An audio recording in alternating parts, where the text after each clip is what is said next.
Okay guys, this is going to be an interesting little video. This is one of my pieces finished. That's the back. This is before I do my little liquid sanding acetone trick that I'm about to show you.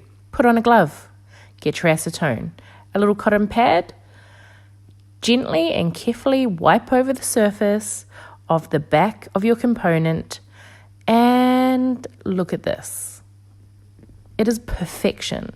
There is no need to sand. There is no dust. Just be careful. The only reason why I'm wearing a glove, to be really honest with you, is to save my nail polish, okay? I get really sick of having to replace it or having chipped hooker nails. So there you go, easy peasy. I do this with all my polymer clay components. It gets rid of the shiny part where I've stuck my component on a tile to bake, and it just looks schmicky, schmick.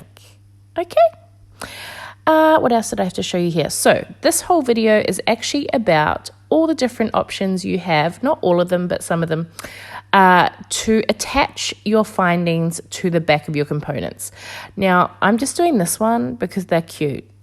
Okay, and then I'm trying to get that little bit off. It doesn't come off. Anyway, I drill a hole through it later. But how cute are these? So these are little tiny mini donuts. Oh, hello. Now, if you also want to see how I made this slab, that one you're not going to see because it's actually the scraps from the video that I did. Anyway, now you know how to do a scrap. Yeah, I don't need to go into that. We're not going to go into that. Let's just move on. So anyway, I'm getting this ready, and actually I don't know why I'm showing you that right now, but we'll just move on. Let me also show you what acetone does on the back of a component that is darker. So obviously this is a really deep, rich purple.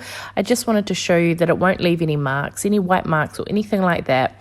It'll clean the backs up the exact same as it does for something that is lighter. So it's perfection. This one's already done. So that was really just a bit of a token wipe. Okay, so what are we going to do next? This is the comparison. That's what they look like afterwards. How beautiful are they? And they actually feel really soft and velvety as well. So I highly recommend that as the finish for the backs of your polymer clay components. The other option to get that finished is to do wet and dry. Now, this little puppy is called a... let's have a look because I forgot the name. A carving and engraving, a 115. It is a Dremel. Now, this is technically the Pinot method. If you aren't aware of who Pinot is or Atelier Pinot, you need to look them up. They are amazing, and they have this is called countersinking, basically. So what I'm doing is milling a small indentation. You have to be very gentle. You need to hold your component really tightly and gently get. Now, I did go a little bit too deep, but that's actually because the base of my component is really, really shallow. So you can see there, it's less than 1 millimeter. I'm thinking it's like a 1/2 or 1/4 of a millimeter deep. And, oh, all right, hold on, mate, hold on. She's getting there. So you can see that. Now, this was the first time I have ever done that. So I felt very proud. I thought it looked great. Like I said, I did go a little bit deep, so it went through to the next layer, which obviously I didn't even think about when I was doing that. Anyway, moving on. Get your backing and get a tiny bit of glue. Now I'm going to use Zap Jewelry Gel, which is my favorite, which is what I use anyway. And I'm going to attach it on. Now, the reason why I'm doing that, you possibly don't need to, but I'm just doing it as an extra precaution so that when I fill in the liquid clay, it doesn't move around. I feel like I could probably get away without doing it, but whatever. So the point then is we're going to use some liquid polymer clay. I am using the translucent. Now, let's not even talk about the Sculpey liquid clays and the differences between the different ones. I had Bacon Bond, but I didn't want to use Bacon Bond. I wanted to use the liquid clay, so that's what I'm using. There's clear or translucent, And it just happened that my clear was all partially cured, so I couldn't use it. So we're using translucent liquid clay. And it is going to dry not dry. I need a snack. Fucking hell. This is an effort. I'm probably going to re-record this because I don't even know what I'm talking about now. Anyway, those are in the oven curing. Let me show you how I currently do my polymer clay components. This is how I do them. Now, I do not use a backing that big. This is me showing you different sizes and which one's better. That is a 12mm backing. This is an 8mm backing. Oh, yeah, it is an 8mm. And that is a 6mm backing. I'm going with the 8mm. I think it's an 8mm. Oh, guys. Anyway, you don't want it to be too small. You don't want it to be too big. Etch the surface with your knife. What this does is it helps the glue attach to the component. It just gives you a little bit of extra security. If you want to be even more like pedantic, you can also use a little bit of alcohol just to rub the surface. But that's how we glue. We don't go all the way out to the edge because we're going to be pressing it down, and we don't want any of this glue squidging out because it looks shit when it squidges out. So now we just tap it down to make sure it's adhered, put the lid on our glue, and put them to the side to dry. They take about 15 minutes, not even that. Oh, now we're going to kind of think about what we want to do here, but we're going to drill some holes. So I'm going to use my Dremel Micro with a 1.5mm drill bit and pop a couple of holes in the top. Just like that. Oh, easy peasy. And I wanted to just have a go and see what these different findings look like. So we've got large 30mm hoops, we've got 6mm ball tops, and we've got beautiful all-in-one hooks by Jewelry Supplies Co. in black. All of my findings are in black.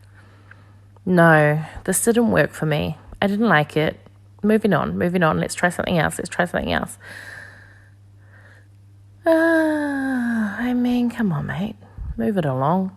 Let's try the hoop. Now, what I should have done in retrospect, not drilled the hole and just popped the hoop straight on like that. It would have looked really cute. I actually really like the hoop, but I had the vision in my mind to do the hook.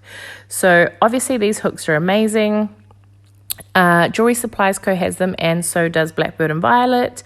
And I love both the versions. And I know Blackbird and Violet is bringing out a smaller version, so a more petite hook, very soon. To keep an eye out for that.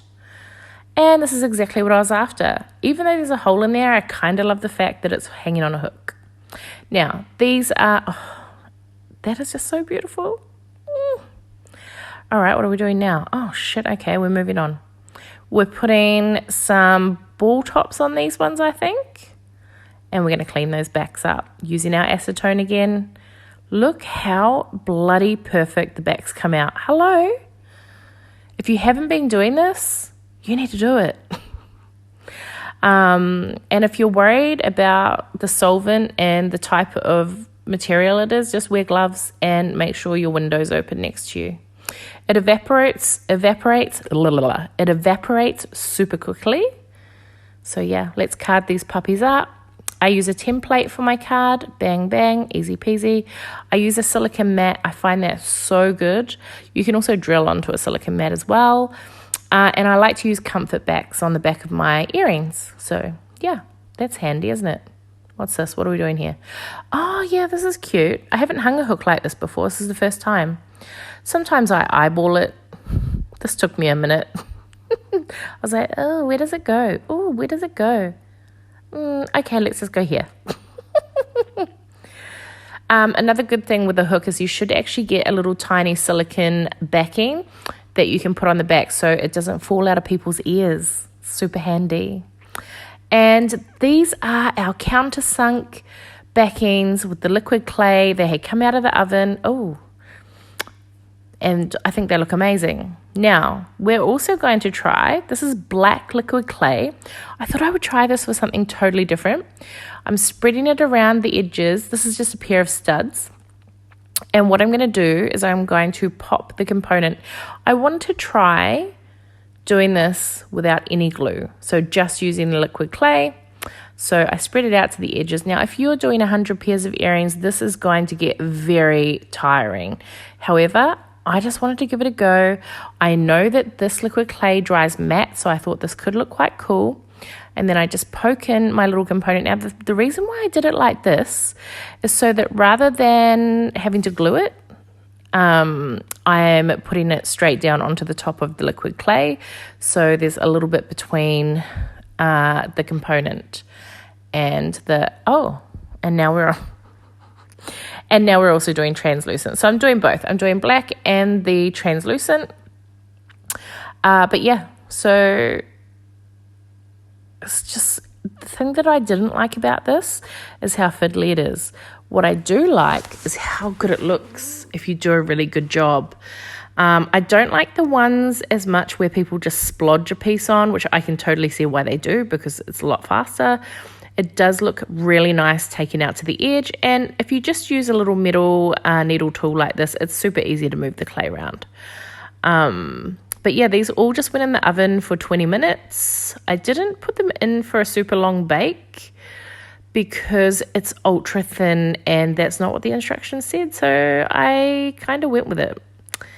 And that's how we moved them to the oven. Now, these look so good. I'm so happy with those, aside from the fact that I went a little bit too deep. But anyway, moving on. Now I thought I would give embedding a go. And I am going to tell you right now, I don't have the time or the patience for this. I didn't like the finished look. And I'll show you what I did do with one of the pairs of studs, which is not what I do here, but in a little bit further down in the video, I actually show you what I do with it. Anyway, moving on. So I'm basically going to cut out a thin piece of clay in the same color, which I happen to have some scraps left over. So I'm chucking it through the clay machine. It's about 1 mil. I'm going to roll it just a slight tiny bit just to get it a bit thinner. And then I'm going to cut out using the same shape cutter, the same size component. Now, I didn't really think about this that much, but obviously with a really thin piece of clay and then trying to put a backing through it was a little bit hard. But I got there in the end. What I thought I was going to do, I didn't do. I'm actually just going to glue these because I just felt like I needed the support when I add the little layer over the top. Now there's other ways to embed clay, obviously. Obviously you can do it while it's still raw. You don't need to do it when it's baked. The thing that I like about doing it while it's in this, like after the component is baked, is because you can obviously manipulate it around really easily. Like you don't have to worry about messing up the front of your component or your design or your shape. So if you didn't know already, you can stick raw clay to baked clay and vice versa. And it's the same with the liquid clay going onto the cured clay. It is still going to stick because it is just that kind of material. And see, I just didn't want the backing to be moving around. So this was the idea, is that you just push it over and then you're able to manipulate it around like that. Here's my issue that I had. It was a little bit lumpy and bumpy. I couldn't get it looking as perfect as I would like it. That's pretty much what it comes down to. And I then decided, because obviously you can, like, see how it's just a bit thick? So with the other one, I think what I do is I actually start pulling it towards the edge and making it thinner with my fingers. And I'm just smoothing out here fingerprints, which were annoying the F out of me. And then I started over manipulating it and I couldn't stop touching it. As you can see, it's like a little tiny avocado. It's very cute. But I wanted to have a go. I wanted to try it out. I actually don't feel like this would be that strong, right? Okay, so see how I'm pulling it down so that it then sort of gets a little bit thinner. I feel like this is the magic. This is what you need to do. This is how you get it looking nice.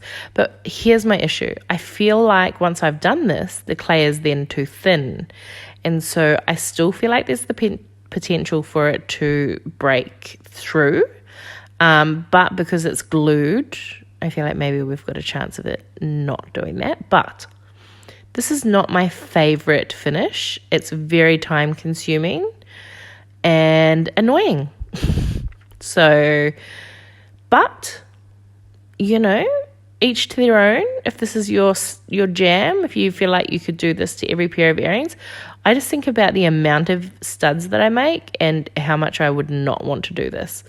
Now, another thing, when you're embedding or using liquid clay or anything like that, you may want to look into getting a longer earring post, which you can get. You can get them at Over the Rainbow, and there's a few other suppliers that do them. I actually found, though, because I did this so thin and the liquid clay is not thick either, I didn't feel like I needed to get like a longer post. I feel like it was fine. But if you did this and it was quite thick, or you did a big dome with the liquid clay, then you possibly this took ages. I'm not lying, guys. I started to overthink it. I was like, it's got to be perfect. Oh my God, I can see lines. Oh, there's bits hanging off. It's lumpy. Anyway, not my favorite method. Okay, not my favorite method.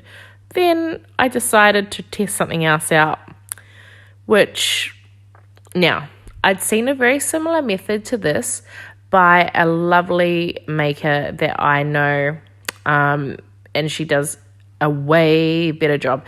That was just liquid clay, and I don't know why I did it, because it really didn't help at all. Anyway, I thought, oh, it'll be so cute if I did a shape. And it is a little bit, but it's too big, and the backings need to be way smaller. And then I was like, oh, I'll just pinch it in like a really cute little pasty or pasty or whatever you bloody call them. What do you call them? Pasties or pasties? No, pasties are what you put on your nipple. Okay, let's stop. So this is the ones that I did with the Zap, where I etched the surface. That's my current method. These are the countersunk ones in a Pinot method. I don't know if that's how she does it, but they look really good and I loved it. Very fiddly though. This is just straight up translucent over top, and I think that one is my favorite. And here is what the black liquid clay turned out like. Now, because it's so graphic and black, you can see every little wiggly line, but doesn't that look sick? That looks cute. I think on certain pairs of earrings, worth doing that because it's so beautiful and matte. And then what else? Okay, so that's all of those. I wanted to show you this other method. So this method here was so easy. So these are the ones, like cute, whatever, but they took way too much time. And I was like, there's got to be a faster way. And of course, because I did the sandpaper texture on the front, I was like, why couldn't I just do that on the back? Then I won't have fingerprints and I won't have lumps and bumps. So that's what I did. And this is how I did it. I just rolled some clay into a ball and stuck it straight over the post. And then we literally just did the quick, like, okay, let's spread it out to the edges, spread it out to the edges. This did not take as long because obviously I was just a little bit more confident, as she may say, a little bit more confidant. And then I was like, oh my gosh, I can totally use a sandpaper and just like press it down so that it has the same texture as the front of the component. And no lumps and bumps. And look, and she was a shaky start, but we got there in the end. And also I lost a little bit of the sandpaper on the component. But this was, if I was going to embed with clay and I had the sandpaper texture on the front, this was fun and it looked kind of cute. So, of all these methods that I've used, I still back the method that I use now. Absolutely, I feel confident that it is a great method. However, if I was to do any of these methods, it would be the translucent, straight over top of the post, no countersinking, no tapping with the sandpaper, no pressing down to try and mold clay in to embed it. It is really simple, but I do like it when it goes all the way out to the edges and it's not just a blob. So I think there is still technique involved in getting it really nicely spread out and not too lumpy. But yeah, I think that this is cute. Like, that looks cute. And also the embedded ones do look really great. I didn't really like the little hole. See, this is the messy one, and that was the other one, was the tidy one. Yeah, like that, they're reasonably strong.